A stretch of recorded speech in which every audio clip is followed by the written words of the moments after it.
Thanks for keeping it locked on Wildcats. I'm your host, Mike Luke. All right, we've got a lot to get to this show. We're going to talk some Arizona football, some Arizona basketball, a little bit of Arizona women's basketball as well. But let's get started here on Locked On Wildcats. You are Locked On Wildcats, your daily podcast on the Arizona Wildcats, part of the Locked On Podcast Network, your team every day.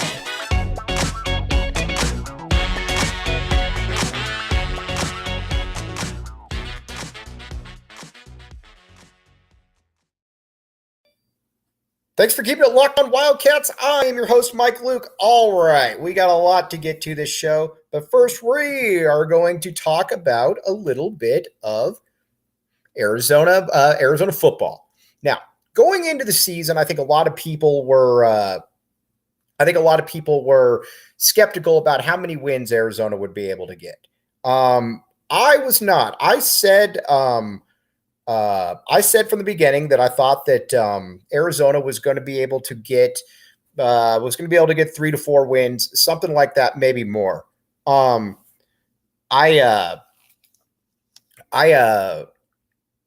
think right now Arizona is basically where they want to be, and here's what I mean by that: is that when Jedd Fisch took over, the one thing that I think a lot of people wondered about was, would he be able to build on it?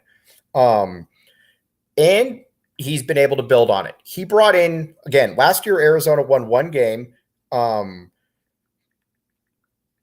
Then you wondered, okay, how many wins are going to be able to get next year? How many wins are they going to be able to get the following year? 5 wins is huge. 5 wins is huge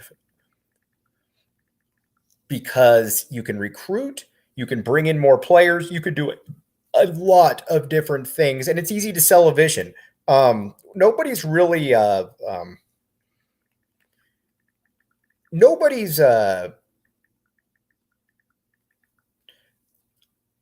looks at Arizona and they say to themselves, 5 wins is a disappointing season. 5 wins was a great season because you have to look in the grand scheme.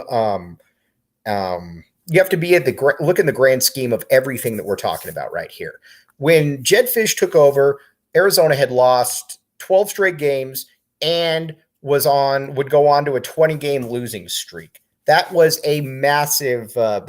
You've got to take that all into account. I see people all the time that are like, "Oh, well, 5-7. That was the year like Kevin Sumlin had." Kevin Sumlin inherited a team that won 7 games the previous season and returned a good percentage of that roster. Jedd Fisch inherited a team, again, that was in a 12-game losing streak and was in the middle of that. I think that when you look at this team, I do think to myself that, all right,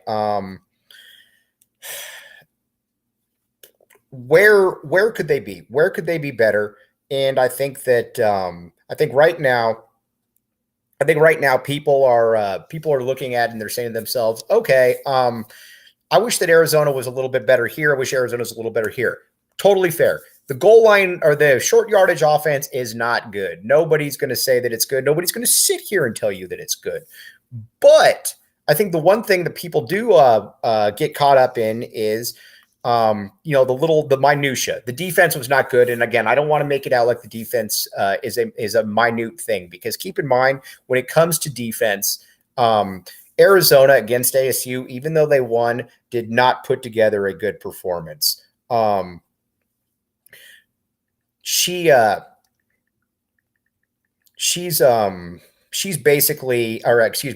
did not put on a good performance. I will say though that they did force 5 turnovers. Which is a big deal, and they were able to get off the field. But again, when you let a team sit in a zone and basically carve up 15 yards, it basically is an issue. But they were able to force turnovers. Those are some things, though, that we can get to at another point. The point is that Arizona won 5 games this year. And so what does that mean for next year? I think that basically means that right now Arizona is going to have to be get into that 7 or 8 win realm. And I think they can get into that 7 or 8 realm. I see no reason why they can't. And the main reason that I think that they can is because the schedule is much, much easier for Arizona next year. You got to look at it and you got to say, all right, this year was a brutal schedule. This year was an absolute this year was a brutal schedule. And I think that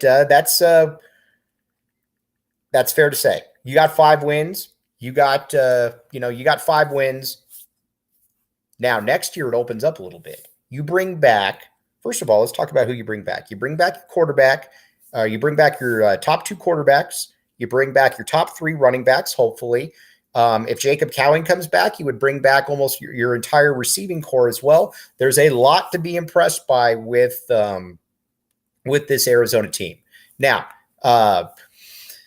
look at the schedule, though. You've got some easier games. And again, I think there's 7 or 8 wins to be had. And one thing that I do want to tell people is, and I've been saying this from day one, I do think that people need to look at it and say, all right, what is realistic for next year? I don't really care. What anybody says at this point. If Jedd Fisch were to leave after getting 8 wins, I'm fine with that. Again, I don't want him to leave. Got to be clear about that. Don't want him to leave. I'm all in on Jedd. Again, I thought the hire was bizarre at the time, but I'm all in on Jedd at this point. But if you get 8 wins, that means that he left Arizona in a much, much better spot than he inherited it. And that's where I think that people need to look at it and do realize that Arizona did hit, that this is in a much better spot. And again, that's something that you've got to give a ton of credit to Jedd Fisch for. I'll deal with all the rest of the stuff when it comes about, but that also means that it's going to be a more attractive place. That also means that it's going to be a much, much better place than it was when he inherited. And you're probably going to find more people that are going to be, more intrigued by that. Now, what does this mean then for next year's squad? What does Arizona need to do? A big part of this, and we've talked about this from day one, a big part of this for me is internal improvement when it comes to the U of A. Especially on the defensive side, you're not going to go out there and be able to get, probably all these great players. I mean, it'd be great if you could, but you'll get some guys. Jedd Fisch has certainly shown that he can recruit. There's no doubt about that. So I expect him to bring in some players. But internal improvement is a big part of this game right here when you're at Arizona. When you look at a Jacob Kongaika, when you look at a Tai Uiagalelei, when you look at a Deuce Davis, a Deuce Lane, those are guys that Deuce Lane's a little different because he can play linebacker, edge, but those are guys that are going to be at the forefront of the improvement of the Arizona defense. So you watch them and you say, man, Arizona's going to be able to get there at some point. I do believe that Arizona's going to be able to get there at some point. When I watch this team, I do think there's going to be, it's going to be a little bit of an adjustment. It's going to be a little bit of an adjustment period on certain areas. Because again, you're going to be a little bit light. I don't really think that anybody is at this stage is watching and saying that Arizona is going to be a juggernaut defense. But I do think it's realistic, though, to be able to say that Arizona Arizona should be able to be somewhere like the 8th best defense in the conference, as opposed to maybe the 11th or 12th. I think there's a real possibility that Arizona is going to be able to get there at that point. Now, offensively, though, this is going to be a juggernaut. And I don't care who the quarterback is. Again, I approve of the decision, not that my approval means anything, but I approve of the decision to keep Jayden de Laura as this going into the season as the starting quarterback. I also like, though, having Noah Fifita in there. And you know what? If Delora struggles, he gets hurt. I think there's a lot of possibilities to be able to get Noah Fifita in there. And he's certainly shown that he can play good football when he's called upon it. So we'll see what happens there. But again, excited to see all of that right there. Now, we're going to move over to the Arizona offense right now. When it comes to Arizona's offense now, when it comes to Arizona basketball, Arizona is now the 5th rated team in the country, and they deserve every last bit of it. I'm not breaking any news here. I'm just telling you that Arizona deserves to be rated where they are rated right now. They've been incredibly impressive throughout. And these games, and again, people look at the Creighton score, and I think they're like, I think they're, you look at the Creighton score and you're like, oh, it was only a 2-point game. But if you watch the game, it was like a 13, 14, 15-point game. It wasn't really, it really wasn't that close. Now, again, they were able to win. Arizona was able to win, but it was a game that wasn't really that close. I do think that Arizona now going forward is going to, Arizona going forward is going to be able to have it's going to have a target on their shoulders. Not that they didn't before, but I don't think people quite realized how good this team was. And now you do know. And all the pieces seem to fit somewhat. We had Doug Gottlieb on the show the other day. Doug Gottlieb made some really good points where he said, you look at it and you watch him and you're like, all right, well, first of all, Umar Ballo looks like he could be Kofi Coburn. He looks like an absolute monster out there, and he is an absolute monster. He has been great. Then Azuolas Tubelis, not that we didn't know that he was already great, but we also knew that, there were some questions how he ended last season. And I think there were a lot of people that wanted to know where Arizona was going to be when this all came down. Now, I wonder with Arizona, what exactly their upside is going to be, because it's definitely higher than I thought it was going to be. What exactly is that, though? That's where I think that it's going to be fascinating.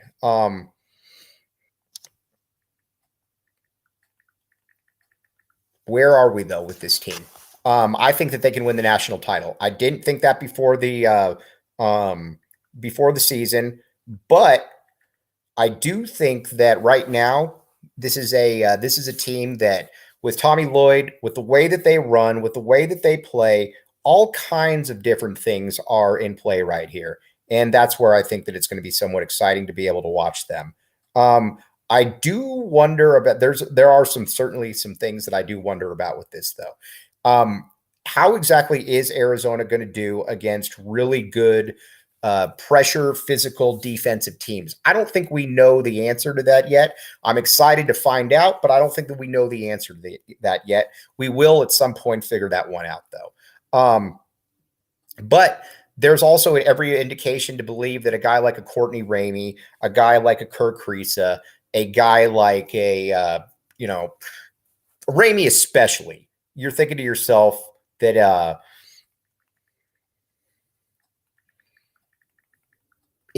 you watch him and you're like, Ramey, he's going to be able to bring the ball up the court. You do worry a little bit about Kriisa, but you also have found out, though, with Kriisa in the past, you do wonder with Kriisa, though, like, our team's going to get up on him. Our team's going to be able to really be able to defend him in a manner in which, they would like to, with the way that he can shoot the ball. Now, going into the year, there was a lot of questions about Kirk Kriisa and his shooting. So far, he's answered every single one of those, and he's answered every single one of those in spades. And I think that that's what you're excited about if you're Arizona, is how Kirk Kriisa has responded. Tommy Lloyd also said that he expected Kerr to shoot very well this year. Tommy Lloyd has been a man of his word many, many times over the years. So again, we got to give Tommy Lloyd some credit. Now, looking around the rest of the conference, and let's talk a little bit of BetOnline here. All right, the BetOnline Sportsbook. Now, I think with a lot of people, they're a little skeptical of online betting sites. And hold on just a second here. I think they're a little skeptical of betting sites because it's hard to navigate. You never know exactly where everybody is. BetOnline is where it's at, though. It's been around forever. Again, and the great thing about it is, and why it's been around forever, is that a majority of people, they like being able to use it. I mean, it's really that simple. It's not difficult. It's not complicated.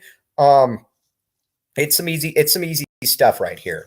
Now, where is this team then in the grand scheme of things in the conference? And if I were to bet on the BetOnline Sportsbook, I would bet Arizona to win the conference. And again, going into the year, I think they had the second best odds. I think they're going to run away with this conference, and I think it's going to be fairly easy for them. So that's where I would go with it. Check it out, though, the BetOnline Sportsbook. We're going to break down a little bit of the rest of the conference next. You're listening to Locked On Wildcats.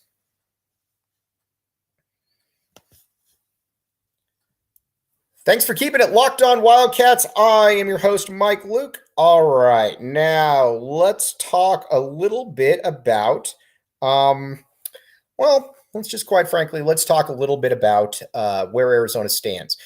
Going into the year, UCLA was the prohibited favorite to win the conference, and there was a lot of reasons why. Tiger Campbell is one of the better players in the conference, probably the best point guard. Jaime Jaquez, I believe, is the best player in the conference. Well, I mean, heck, maybe it's Umar Ballo now, but I thought he was the best player going into it. But you watch them and you realize that, man, this is it's not a deep team and it's not a tall team. Jalen Clark has been very good for them. David Singleton is solid as well. But outside of Bona, you don't have a ton there to be able to back up with. And when you're playing a team like Arizona, that is an absolute problem because you watch Arizona and they already have maybe the best front court combination in the country. It's really it's pretty close if it's not already. It's right there. I don't watch this and think to myself that that UCLA can't beat Arizona. I do think they can beat them, but I also think that Arizona is going to be able to beat them. I would put on a neutral court. I would definitely favor Arizona by about 5 to 7 points. Now, the other team that is physically pretty talented, but you wonder about, is Oregon. Watching Oregon, they're very long. You've got N'Faly Dante, you've got Kel'el Ware, you got Nate Biddle. But you don't really. You've got one ball handler, and Keyshawn Bartholomew is out for 4 to 6 weeks. I don't see how they match up really well with Arizona because, again, they have one ball handler. Now, they're the only team that has the size to be able to go against Arizona, but they're also kind of a bunch of kind of mismatched toys and whatnot. They're going to have to figure some things out. Now, Dana Altman has, to his credit, in the past, he's generally been that guy who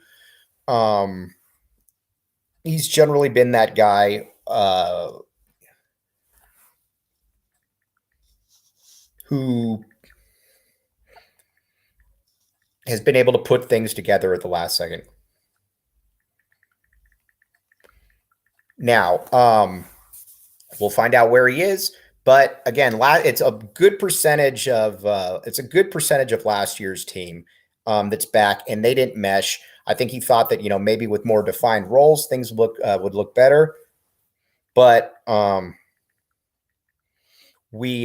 think we're kind of at the stage now where you're going to have to believe it when you see it because, again, outside of Will Richardson, you don't have any guards. All right, so I love where Arizona's at football-wise and basketball-wise. We're going to be back with you tomorrow. We're going to break down what we saw from Arizona, and we're going to start looking ahead because keep in mind, there's a lot to like about where Arizona is that the health of the athletic department, I think, is at an all-time high. So, again, we're going to talk about that tomorrow. But as always, you guys have a great day, And thanks for keeping it locked on Wildcats. We'll be back with you tomorrow.